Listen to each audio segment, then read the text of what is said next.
장독대 깊이 묻힌 항아리 하나가 있었습니다. 그 안에 무엇이 들어 있었는지는 이야기가 끝나야 비로소 알 수 있었습니다. 이 이야기는 옛고 오래 전에 내려오는 설화를 바탕으로 오늘 새롭게 풀어낸 창작 이야기입니다. 충청도 공주 어느 양반댁에서 제삿날 아침 한 며느리가 떡상을 들고 마당 한가운데 섰습니다. 손이 떨렸습니다. 그 떡을 내려놓으면 사람이 죽을 수도 있었고 내려놓지 않으면 자신이 쫓겨날 수도 있었습니다. 한쪽에는 욕심이 있었고 다른 한쪽에는 정성이 있었습니다. 세상은 언제나 그 둘 사이 어딘가에서 갈라집니다. 제삿날 새벽 부엌에서 떡 치는 소리가 울려 퍼졌습니다. 공주 반석골 윤씨 댁의 며느리 채령이 혼자 떡매를 들고 있었습니다. 찹쌀이 끈기를 올리며 하얗게 늘어날 때마다 채령의 눈에는 눈물 한 방울이 맺혔다가 사라지기를 반복하였습니다. 눈물은 슬픔 때문이 아니었습니다. 분함 때문도 아니었습니다. 그것은 결심 때문이었습니다. 오늘 이 떡이 누군가를 살릴 수도 있고 죽일 수도 있다는 것을 채령은 알고 있었습니다. 그리고 그 선택은 오로지 자신에게 달려 있었습니다. 밤새 내린 이슬이 마당돌 위에 맺혀 있었고 부엌 아궁이에서 피어오르는 연기가 새벽빛 속으로 가늘게 흩어졌습니다. 세상은 아직 고요하였습니다. 그러나 채령의 가슴속은 결코 고요하지 않았습니다.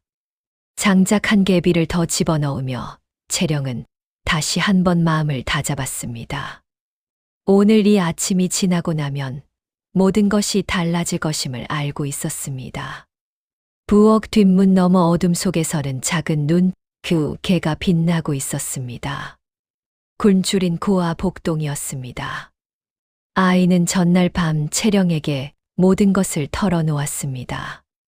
창고에서 본 것, 자루 속에 섞인 것, 그리고 그것이 무엇인지를. 새벽이 지나고 날이 밝으면 모든 것이 드러날 터였습니다. 충청도 공주 반석골은 금강상류 가까이 자리한 조용한 마을이었습니다. 기와집 몇 채가 낮은 산자락에 기대어 서 있었고 그 아래로 초가지붕들이 옹기종기 모여 있었습니다. 봄이면 복숭아꽃이 피고 가을이면 들판이 누렇게 익는 겉보기에는 평온한 고을이었습니다. 장날이면 금강 쪽에서 젓갈 냄새가 올라왔고 논두렁 사이 두레박 소리가 하루를 열었습니다. 반석골 사람들은 오래전부터 서로 얼굴을 알고 서로의 사정을 알면서 살아왔습니다. 그만큼 소문도 빠른 마을이었습니다. 그 마을에서 가장 높은 곳에 윤씨 댁이 있었습니다. 대대로 이름을 이어온 양반 가문이었으나 실상은 빈 독처럼 속이 텅 비어 있었습니다. 남편을 일찍 잃은 안주인 윤씨 부인이 홀로 가산을 지켜왔는데 그 방법이 곱지 않았습니다. 마을 사람들에게 꾸어준 돈의 이자를 2배로 받고 오래된 땅 문서를 고쳐 써서 논밭을 넓히고 하인들의 품삯을 미루고 또 미루었습니다. 고을에서는 윤씨 부인의 인색함이 회자되었으나 양반댁에 대놓고 맞서는 이는 없었습니다. 윤씨 부인은 그런 침묵을 당연하게 여겼습니다. 동네 아이들은 윤씨 댁 앞을 지나칠 때마다 걸음을 빨리하였습니다. 높은 담장 안에서 새어나오는 윤씨 부인의 목소리가 언제나 날카롭고 거칠었기 때문이었습니다. 하인 한 명이 물독을 엎기라도 하면 그 소리가 마을 어귀까지 들렸고 장날에 찾아온 소작인이 이자를 못 갚겠다 하면 그 울음소리가 밤새 이어지기도 하였습니다. 그러나 아무도 윤씨 부인을 말리지 않았습니다. 그것이 반석골의 오래된 법도처럼 굳어 있었습니다. 채령이 그 집에 들어온 것은 서리가 처음 내리던 해 가을이었습니다. 채령의 친정은 전주희 씨 가문이었으나 아버지가 억울한 연좌에 걸려 가문이 기울고 난 뒤로는 혼처를 찾기가 어려웠습니다. 간신히 이어진 혼담이 윤 씨 댁이었습니다. 채령의 어머니는 딸의 손을 잡고 한참을 울었습니다. 윤 씨 부인의 성품이 고을에 소문나 있었기 때문이었습니다. 그러나 달리 길이 없었습니다. 어머니는 떠나는 딸의 등에 손을 얹으며 정성이 담긴 음식은 반드시 복이 된다는 말을 남겼습니다. 그리고 친정 창고 밑에 고이 간직해두었던 콩단지 하나를 딸의 손에 쥐어 주었습니다. 직접 골라 말린 좋은 콩이니 언젠가 꼭 필요한 날이 오면 쓰라 하였습니다. 채령은 22살이었습니다. 얼굴이 단정하였고 손재주가 뛰어났으며 무엇보다 음식 만드는 솜씨가 남달랐습니다. 어머니에게 배운 것이었습니다. 어머니는 항상 음식이란 사람의 마음을 담는 그릇이라 하였습니다. 재료 하나를 고르는 손길에도 정성이 들어가야 한다고 하였습니다. 채령은 그 말을 가슴에 새기고 있었습니다. 혼례를 치른 다음 날부터 채령의 시연이 시작되었습니다. 윤 씨 부인은 채령에게 안방 살림을 넘기지 않았습니다. 부엌일, 마당 쓸기, 우물물 깃기를 모두 채령에게 맡기면서도 창고 열쇠와 재산 장부는 끝끝내 자기 손에서 놓지 않았습니다. 겨울이 되어도 두꺼운 옷 한 벌 내주지 않았습니다. 채령은 얇은 무명 저고리 하나로 새벽 찬바람을 맞으며 일을 하였습니다. 손등이 터지고 발 뒤꿈치가 갈라졌지만 내색하지 않았습니다. 하인들은 부인의 눈치를 보며 채령 곁에 가까이 오지 않았습니다. 채령이 우물가에서 혼자 무거운 물동이를 이고 오면 담 너머 이웃집 아낙네들이 안타까운 눈길을 보냈지만 발길을 떼지는 않았습니다. 채령은 혼자였습니다. 그러나 채령은 무너지지 않았습니다. 어머니의 말이 마음 안쪽에서 조용히 버티고 있었기 때문이었습니다. 윤 씨 부인이 채령을 그토록 눌러두려 한 것은 단순한 성깔 때문만은 아니었습니다. 부인은 채령의 손재주와 살림 솜씨가 자신을 위협할 것을 본능으로 알고 있었습니다. 며느리가 안방 살림을 쥐는 순간 집안 어른들의 시선이 자신에게서 채령에게로 옮겨갈 것을 두려워하였습니다. 그래서 채령을 늘 한 발 아래에 두었고 칭찬 한마디를 아꼈습니다. 그 두려움이 얼마나 깊었는지는 훗날 창고 안에서 발견된 것들이 말해주게 될 터였습니다. 그해 가을, 윤 씨 댁에 큰 제사가 돌아왔습니다. 윤 씨 가문은 해마다 시조부 기일의 고을 친척을 모두 불러 성대한 제사를 지내는 것이 관례였습니다. 제사 음식 가운데 인절미가 으뜸이었는데 대대로 윤 씨 댁의 인절미는 콩고물 향이 깊고 떡의 결이 부드럽다 하여 고을에서도 이름이 나 있었습니다. 제사에 참석한 친척들이 인절미를 한 조각씩 들고 돌아가는 것이 하나의 예절처럼 굳어 있었습니다.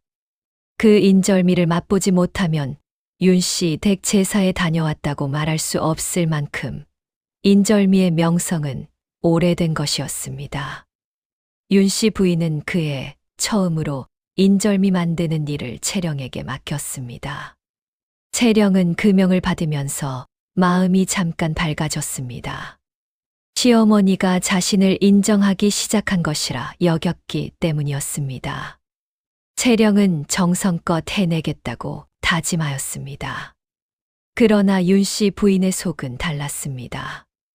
부인은 채령에게 인절미를 맡기면서 창고 안에 묵어둔 콩자루를 쓰라는 말을 덧붙였습니다.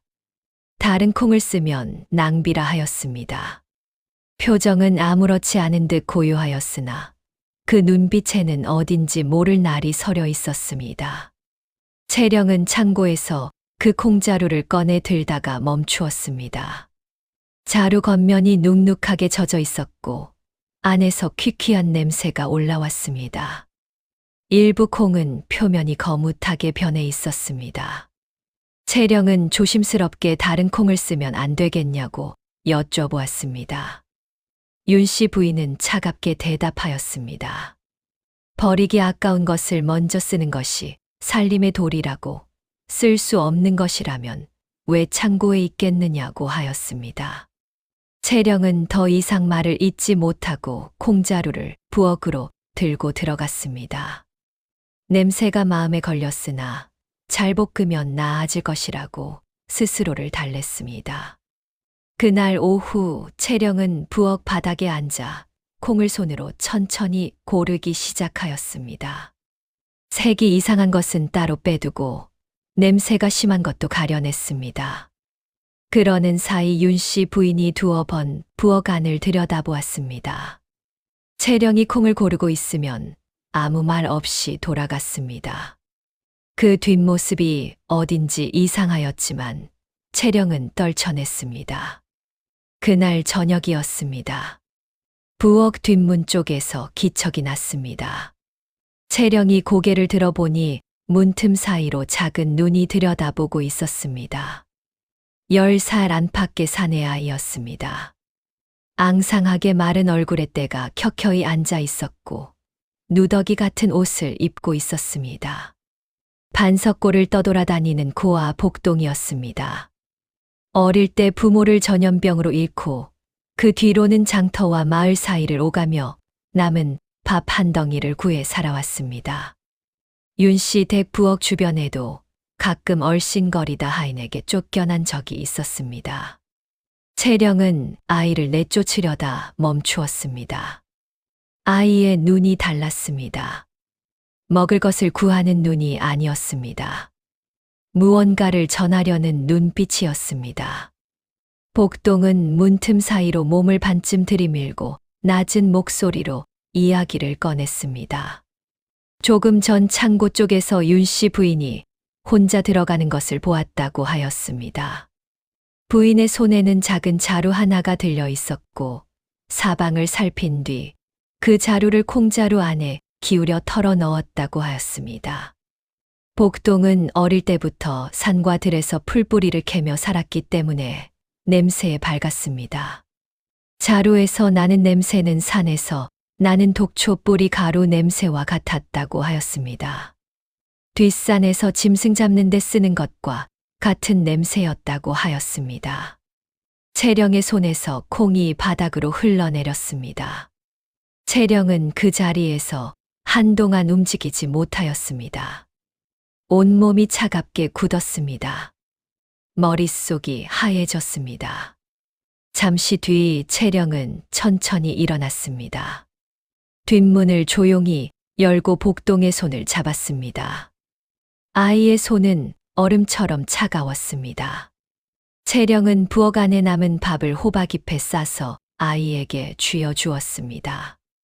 그리고 아무 말도 하지 말고 창고 뒤에서 기다려 달라고 하였습니다. 복동은 고개를 끄덕이고 어둠 속으로 사라졌습니다. 채령은 부엌으로 돌아와 콩자루 앞에 앉았습니다. 손가락으로 콩을 천천히 헤치자 콩 사이로 희끄무레한 가루가 섞여 있는 것이 보였습니다. 처음에는 콩부스러기라 생각하였던 것이었습니다. 채령은 손끝으로 그 가루를 조금 집어 냄새를 맡았습니다. 쿰쿰하고 날카로운 냄새가 코를 찔렀습니다. 먹는 것에서 날 수 있는 냄새가 아니었습니다. 그 순간 채령의 머릿속에 그림이 하나 그려졌습니다. 친척들이 모여들고 제사가 끝나고 인절미가 상에 오르는 장면이었습니다. 어른들이 한 조각씩 집어드는 장면, 아이들이 손을 내미는 장면이었습니다. 그리고 그 다음 장면은 차마 마저 떠올릴 수가 없었습니다. 채령은 그날 밤 모든 것을 결정하였습니다. 겉으로는 아무것도 모르는 척, 아무 일도 없는 척 움직였습니다. 윤 씨 부인이 부엌 쪽을 기웃거릴 때마다 채령은 콩을 고르는 신용을 하였습니다. 그러면서 눈으로는 독이 섞인 콩과 그렇지 않은 콩을 구분하여 따로 담았습니다. 냄새가 이상한 것들은 낡은 보자기에 싸서 부엌 구석에 감추었습니다. 그리고 한밤중 모두가 잠든 시각에 그 보자기를 들고 장독대 뒤편으로 나가 깊이 묻었습니다. 숨을 참고 소리를 죽이고 한 삽, 두 삽 흙을 덮었습니다. 달도 구름 뒤에 숨어 있었고 바람도 잠잠하였습니다. 채령은 혼자였지만 두렵지 않았습니다. 이 일은 반드시 해야만 하는 일이었기 때문이었습니다. 그런 다음 채령은 자신이 시집 올 때 가져온 콩 단지를 열었습니다. 친정 어머니가 골라 내어준 좋은 콩이었습니다. 단지 뚜껑을 열자 구수한 콩 냄새가 올라왔습니다. 채령은 잠시 눈을 감았습니다. 어머니의 손이 떠올랐습니다. 밤늦도록 콩을 골라내던 어머니의 손, 딸의 손에 단지를 쥐어주며 눈물을 참던 어머니의 손이었습니다. 채령은 그 콩으로 콩고물을 만들기 시작하였습니다. 새벽 내내 콩을 볶고 빻고 체에 내렸습니다. 손바닥이 붉게 달아올랐습니다. 그래도 멈추지 않았습니다. 그러나 채령의 마음이 완전히 편하지는 않았습니다. 복동의 말이 사실이 아닐 수도 있었습니다. 가루가 독이 아닐 수도 있었습니다. 아이가 잘못 본 것일 수도 있었습니다. 어린아이의 눈으로 어둑한 창고 안을 들여다본 것이니 충분히 착각일 수 있었습니다. 그런 생각이 들 때마다 만약이라는 두 글자를 떠올렸습니다. 그것으로 충분하였습니다. 사람의 목숨 앞에서 만약이라는 말은 충분한 이유가 되었습니다. 제사 전날 오후 윤 씨 부인이 부엌 안을 둘러보았습니다. 콩고물색이 어떠냐고 물었습니다. 채령은 담담하게 대답하였습니다. 잘 볶아 놓았다고 하였습니다. 윤 씨 부인의 눈이 콩고물 그릇 위를 훑었습니다. 눈빛이 잠깐 흔들리는 듯하였으나 부인은 아무 말 없이 안방으로 들어갔습니다. 채령은 그 뒷모습을 보며 천천히 숨을 내쉬었습니다. 심장이 빠르게 뛰었지만 손은 흔들리지 않았습니다. 그날 밤은 유난히 길게 느껴졌습니다. 채령은 안방에서 윤 씨 부인의 기척이 잦아들기를 기다렸습니다. 집 안이 완전히 조용해진 것을 확인하고서야 다시 부엌으로 들어갔습니다. 찹쌀을 찌고 떡매를 들었습니다. 혼자서 밤새 인절미를 빚었습니다. 고소한 콩고물을 골고루 묻힐 때마다 손에서 따뜻한 온기가 느껴졌습니다. 새벽이 되어서야 떡판이 가득 찼습니다. 채령은 완성된 인절미를 바라보며 잠시 눈을 감았습니다. 하얗게 콩고물을 두른 떡들이 줄지어 놓여 있었습니다. 어머니의 말이 떠올랐습니다. 음식은 사람을 살리는 것이다. 정성으로 빚은 것은 반드시 복이 된다고 하였습니다. 채령은 손을 모아 조용히 빌었습니다. 오늘 이 떡이 사람들의 입에 들어가 따뜻하게 온기를 전할 수 있기를, 그것으로 충분하기를 빌었습니다. 날이 밝아오는 소리가 들렸습니다.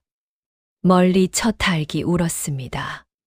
제삿날 아침이 되자 친척들이 하나둘 모여들었습니다. 반석골 어귀에서부터 갓을 쓴 노인들과 부녀자들, 아이들이 줄을 이었습니다. 마당은 금세 사람들로 북적였습니다. 제사상에는 포와 나물과 탕이 올라갔고 향 연기가 가늘게 피어올랐습니다. 윤 씨 부인은 안에서 성장을 갖추고 나와 손님들을 맞이하였습니다. 평소와 달리 입가에 웃음을 띠고 있었습니다.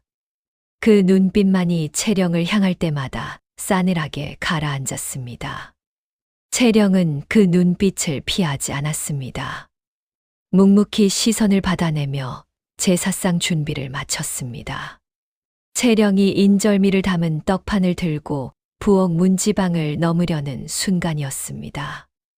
마당 한 귀퉁이에서 집고양이 한 마리가 어슬렁거리며 부엌 쪽으로 다가왔습니다. 사람들은 아무도 주의를 기울이지 않았습니다. 고양이는 부엌 앞에서 멈추더니 코를 킁킁거렸습니다. 그리고 채령이 전날 밤 부엌 구석에 두었던 낡은 보자기 쪽으로 다가갔습니다. 보자기를 발로 긁더니 안에서 흘러나온 것을 조금 핥았습니다. 잠시 후였습니다. 고양이가 갑자기 몸을 비틀더니 옆으로 쓰러졌습니다. 내 다리를 허공에 버둥거리다가 입에 거품을 물고 축 늘어졌습니다. 아무 소리 없이 눈 깜짝할 사이에 숨이 끊어졌습니다. 마당이 순식간에 고요해졌습니다. 처음에는 아무도 무슨 일인지 몰랐습니다. 그러다 채령의 먼 친척 어른 하나가 천천히 다가가 고양이 입에서 나는 냄새를 맡았습니다. 그 어른의 얼굴빛이 변하였습니다. 보자기 안에 든 것이 무엇이냐고 물었습니다. 채령은 그 자리에서 천천히 입을 열었습니다. 제사 전날 창고에서 내어온 콩자루에 이상한 가루가 섞여 있는 것을 발견하였다고 하였습니다. 그것을 따로 모아 장독대 뒤에 묻었고 자신이 시집 올 때 가져온 콩으로 따로 콩고물을 만들었다고 하였습니다. 목소리는 떨리지 않았습니다. 그러나 손은 떡판을 꼭 쥔 채 하얗게 변해 있었습니다. 마당이 다시 조용해졌습니다. 이번에는 다른 종류의 고요였습니다. 윤 씨 부인의 얼굴이 흙빛으로 변하였습니다. 그녀는 곧 목소리를 높여 채령이 거짓을 꾸민다고 하였습니다. 창고의 콩은 멀쩡하였으며 채령이 무언가를 잘못 가져다 쓴 것이라 하였습니다. 그러나 친척 어른들의 눈빛은 이미 달라져 있었습니다. 누군가 창고 문을 열어 직접 확인하자 하였습니다. 윤 씨 부인이 그들보다 먼저 창고 앞으로 달려가 문을 막았습니다. 그 모습이 너무나 다급하고 과격하였기 때문에 오히려 의심이 깊어졌습니다. 어른들이 부인을 물러서게 하고 창고 문을 열었습니다. 콩자루를 쏟아내자 가루 섞인 자국이 역력하였습니다. 코를 막아야 할 정도의 이상한 냄새가 올라왔습니다. 친척 중 의수를 아는 어른이 그 가루를 조금 집어 살피더니 독초 뿌리를 말려 빻은 것이 분명하다고 하였습니다. 짐승을 잡거나 사람을 해칠 때 쓰는 것이라는 말도 덧붙였습니다.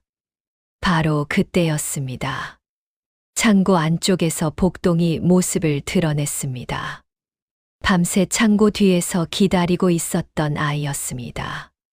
복동은 어른들 앞에 서서 떨리는 목소리로 자신이 본 것을 하나씩 이야기하였습니다. 전날 저녁 윤 씨 부인이 창고 안에서 콩자루에 가루를 섞는 것을 직접 보았다고 하였습니다. 그 전에도 부인이 창고를 혼자 드나들며 무언가를 숨기는 것을 여러 번 보았다고 하였습니다. 아이의 눈빛은 흔들리지 않았습니다. 마당에 모인 모든 이들의 시선이 윤 씨 부인에게로 향하였습니다. 포졸이 들이닥친 것은 그로부터 얼마 지나지 않아서였습니다. 고을 사또가 창고를 낱낱이 살피도록 명하였고 창고 바닥을 파내자 깊은 곳에서 낡은 장부 하나가 나왔습니다. 마을 사람들에게 꾸어준 돈의 이자를 2배로 부풀려 적은 기록과 오래된 땅 문서를 변조한 흔적이 고스란히 담겨 있었습니다. 오랫동안 윤 씨 부인이 혼자만 알고 있었던 것들이었습니다. 그리고 창고 안쪽에서 낡은 보따리 하나가 더 나왔습니다. 보따리를 펼치자 비단 한 필과 놀이개 2점이 나왔습니다. 채령이 시집 올 때 가져온 혼수품이었습니다. 채령은 그것들을 혼례 첫 달에 도둑 맞았다고 생각하고 있었습니다. 윤 씨 부인이 도둑이 들었다며 야단을 치고 채령에게도 의심의 눈초리를 보냈던 그 물건들이었습니다. 채령의 눈이 그 물건들에 고정되었습니다. 손이 떨렸습니다. 친정 어머니가 남은 것을 모두 내어주며 딸의 손에 쥐어준 것들이었습니다. 어머니는 그것을 건네며 눈물을 훔쳤습니다. 힘들 때마다 어머니 생각을 하라고, 절대 고개를 숙이지 말라고 하였습니다. 그 물건들이 윤 씨 댁 창고 바닥에서 나왔습니다. 채령의 눈에서 눈물이 흘러내렸습니다. 소리 없이 조용히 윤 씨 부인은 두 손이 묶인 채 관하로 끌려갔습니다. 끌려가면서도 채령을 향해 소리를 질렀습니다. 그러나 마당에 모인 이들 중 그 말에 귀를 기울이는 사람은 아무도 없었습니다. 사람들은 혀를 차며 고개를 돌렸습니다. 탐욕이 쌓아올린 것은 언제나 탐욕이 무너뜨린다는 것을 그들은 눈앞에서 보았습니다. 마당이 비워졌습니다. 친척들이 하나둘 돌아가고 하인들도 뿔뿔이 흩어졌습니다. 채령은 마당 한가운데 홀로 서 있었습니다. 손에는 어머니의 놀이개가 쥐어 있었습니다. 창고 바닥에 오래 묻혀 있었던 것이라 기름때가 묻고 빛이 바랬지만 그 안에 담긴 무게는 달라지지 않았습니다. 채령은 그것을 가슴에 꼭 안으며 눈을 감았습니다. 어머니의 손이 느껴지는 것 같았습니다. 오래전 딸의 등을 쓸어주던 그 손이었습니다. 얼마 뒤 복동이 다가와 채령의 치맛자락을 가만히 잡았습니다. 이제 어디로 가느냐고 물었습니다. 채령은 잠시 눈을 뜨고 아이를 내려다보다가 아이의 손을 꼭 잡았습니다. 가자고만 하였습니다. 두 사람은 윤 씨 댁 대문을 나섰습니다. 뒤를 돌아보지 않았습니다. 기와 지붕이 점점 작아지고 골목이 넓어지고 금강 물소리가 가까워졌습니다. 처음에는 발걸음이 무거웠습니다. 그러나 걸음을 옮길수록 등이 가벼워지는 것이 느껴졌습니다. 가슴 어딘가가 오래된 짐을 내려놓은 것처럼 서늘하고 깨끗하였습니다. 그해 겨울이 지나고 봄이 오고 다시 여름이 되었습니다. 채령과 복동은 처음 한동안 장터를 전전하며 일을 찾았습니다. 채령은 남의 집 빨래를 해주었고 복동은 장꾼들의 짐을 날랐습니다. 어떤 날은 저녁거리가 없어 풀죽 한 그릇으로 버티기도 하였습니다. 추운 겨울밤에는 시장 처마 아래서 서로 등을 기대고 잠을 청하기도 하였습니다. 그러나 두 사람은 한 번도 서로를 원망하지 않았습니다. 채령은 복동에게 따뜻한 밥 한 그릇을 먹이는 것이 그날의 목표였고, 복동은 채령이 웃는 얼굴을 보는 것이 그날의 보람이었습니다. 그렇게 조금씩 모은 것으로 공주 읍내 장터 한쪽에 작은 자리를 얻었습니다. 채령은 그곳에서 인절미를 만들기 시작하였습니다. 첫날은 좌판 앞을 지나치는 이들이 거의 없었습니다. 채령은 포기하지 않았습니다. 다음 날도 그 다음 날도 새벽부터 콩을 볶았습니다. 그러던 어느 장날이었습니다. 지나가던 노인 하나가 채령의 인절미를 집어들었습니다. 한 조각을 맛본 노인은 발길을 멈추었습니다.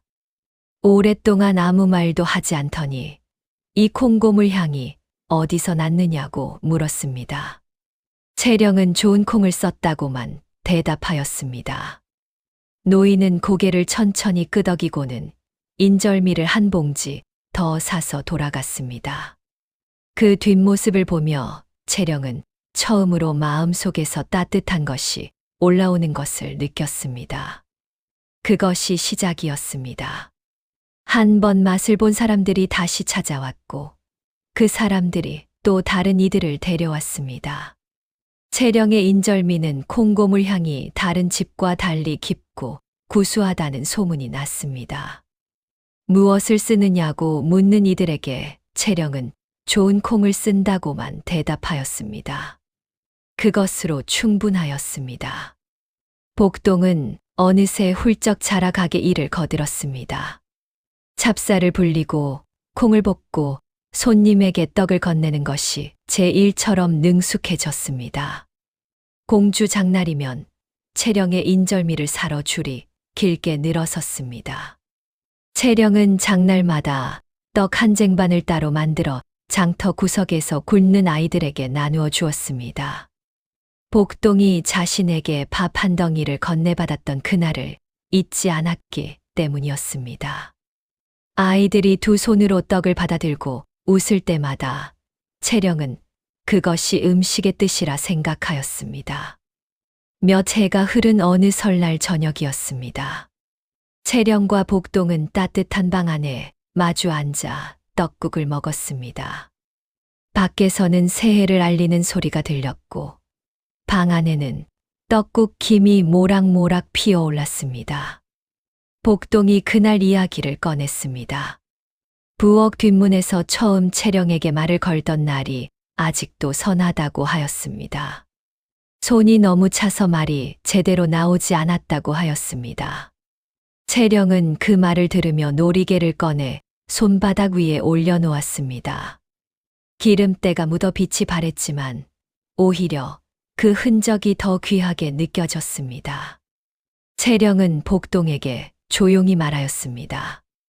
그날 내가 뒷문에서 말해주지 않았다면 어떻게 되었을지 모른다고 하였습니다. 사람을 살리는 것이 음식이라 배웠는데 그 음식을 지킨 것은 결국 사람이었다고 하였습니다. 복동은 말없이 떡국 그릇을 들어 채령의 그릇에 가만히 맞부딪혔습니다.